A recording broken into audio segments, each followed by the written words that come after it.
Assalamualaikum warahmatullahi wabarakatuh. Sebelumnya, perkenalkan nama saya Sukma Maulina dari Prodi PGMI semester 2. Di sini saya akan membahas materi etika Islam yang ke-12, yaitu tentang etika berbudaya dalam pakaian dalam perspektif Islam. Yang pertama, pengertian etika berbudaya dalam pakaian. Etika berbudaya dalam pakaian adalah sikap dan perilaku dalam berpakaian yang mencerminkan nilai-nilai budaya yang baik, sopan santun, serta sesuai dengan ajaran Islam.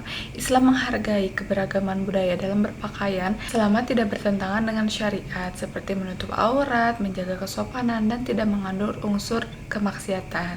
Yang selanjutnya, dasar Islam tentang berbudaya dalam pakaian. Allah Subhanahu wa taala berfirman, A'udzubillahi minasyaitonirrajim. Bismillahirrahmanirrahim.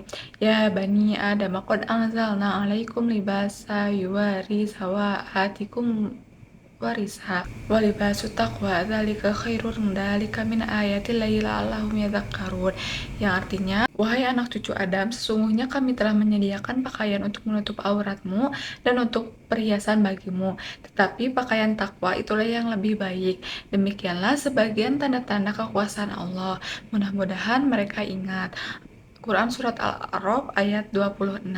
Surat Al-A'raf ayat 26 ini menjelaskan bahwa pakaian berfungsi untuk menutup aurat, memperindah penampilan, dan menjaga kehormatan diri. Dalam etika berbudaya pakaian, ayat ini mengajarkan bahwa berpakaian harus sopan sesuai dengan nilai budaya yang baik, serta mencerminkan ketakwaan kepada Allah. Yang terpenting bukan hanya keindahan pakaian, tetapi juga akhlak dan perilaku yang baik. Selanjutnya, prinsip etika berbudaya dalam pakaian menurut Islam. Yang pertama, menghargai budaya yang positif.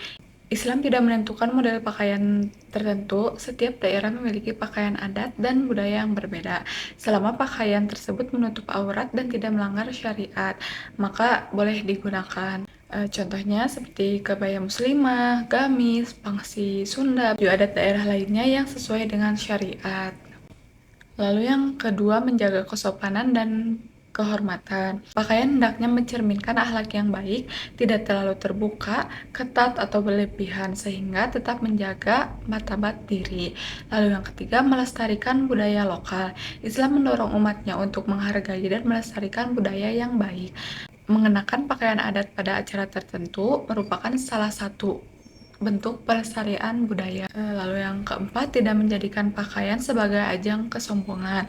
Pakaian digunakan sebagai kebutuhan dan identitas budaya, bukan untuk pamer kekayaan atau merendahkan orang lain. Lalu yang terakhir, menyesuaikan pakaian dengan tempat dan situasi. Islam mengajarkan adab berpakaian sesuai keadaan, seperti pakaian untuk sekolah, ibadah, acara adat, atau kegiatan resmi. Selanjutnya, nilai-nilai Islam dalam berbudaya pakaian. Yang pertama, menghargai keberadaan budaya. Islam mengajarkan untuk menghormati berbagai budaya berpakaian yang ada selama tidak bertentangan dengan syariat dan nilai-nilai kebaikan. Lalu yang kedua, menjaga identitas dan jati diri bangsa. Pakaian dapat menjadi simbol identitas suatu daerah atau bangsa, sehingga perlu dijaga dan dilestarikan sebagai bagian dari warisan budaya. Lalu yang ketiga, menjunjung kesopanan dan kesederhanaan. Dalam Islam, pakaian hendaknya digunakan dengan sopan dan tidak berlebihan agar mencerminkan akhlak yang mulia. Dalam Islam, pakaian hendaknya digunakan dengan sopan dan tidak berlebihan agar mencerminkan akhlak yang baik. Lalu yang keempat, menumbuhkan rasa percaya diri yang positif. Berpakaian rapi dan sesuai norma dapat membuat seseorang merasa lebih percaya diri tanpa harus merendahkan orang lain.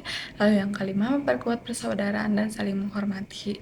Menghargai perbedaan cara berpakaian yang sesuai budaya dan syariat dapat menciptakan hubungan yang harmonis, saling menghormati antar sesama. Yang selanjutnya, contoh penerapan.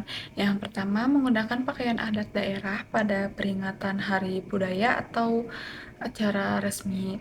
Mengenakan pakaian adat saat peringatan Hari Budaya, upacara, atau acara resmi merupakan salah satu bentuk penghargaan terhadap warisan budaya yang dimiliki bangsa Indonesia. Selain menunjukkan rasa bangga terhadap budaya daerah, hal ini juga membantu melestarikan tradisi agar tetap dikenal oleh generasi muda. Lalu yang kedua, menggunakan pakaian tradisional yang telah disesuaikan dengan ketentuan syariat Islam. Islam tidak melarang penggunaan pakaian tradisional selama tidak bertentangan dengan ajaran agama. Oleh karena itu, pakaian tradisional dapat dimodifikasi atau disesuaikan dengan lebih sopan dan tetap nyaman digunakan tanpa menghilangkan ciri khas budaya tersebut. Oleh karena itu, pakaian tradisional dapat dimodifikasi atau disesuaikan agar lebih sopan, menutup aurat, dan tetap nyaman digunakan tanpa menghilangkan ciri khas budayanya. Yang ketiga, menghormati perbedaan cara berpakaian antar budaya tanpa merendahkan budaya lain. Setiap daerah memiliki bentuk, motif, dan cara berpakaian yang berbeda-beda, sesuai dengan adat dan budayanya. Sebagai umat Islam, kita diajarkan untuk saling menghargai perbedaan tersebut dan tidak merendahkan atau mengejek budaya orang lain. Sikap saling menghormati ini dapat menciptakan kerukunan dan mempererat persaudaraan. Lalu yang terakhir, memilih pakaian yang sopan saat menghadiri kegiatan masyarakat dan keagamaan. Dalam menghadiri dalam menghadiri kegiatan masyarakat maupun acara keagamaan, seseorang hendaknya memilih pakaian yang rapi, bersih, dan sopan. Cara berpakaian yang baik bisa menunjukkan rasa hormat kepada orang lain, mencerminkan kepribadian yang baik, serta sesuai dengan nilai-nilai kesopanan yang diajarkan dalam Islam. Kesimpulannya, etika berbudaya dalam pakaian menurut Islam adalah menghargai dan melestarikan budaya berpakaian yang baik. Dengan ajaran Islam, mengajarkan umatnya untuk berpakaian sopan, menjaga aurat, menghormati budaya lokal, serta menjadikan pakaian sebagai sarana menunjukkan identitas dan akhlak yang mulia, bukan sebagai alat kesombongan. Mungkin dicukupkan sekian. Mohon maaf bila banyak kesalahan dan kekurangan dalam penyampaian materi. Wabillahi taufiq wal hidayah. Wassalamualaikum warahmatullahi wabarakatuh.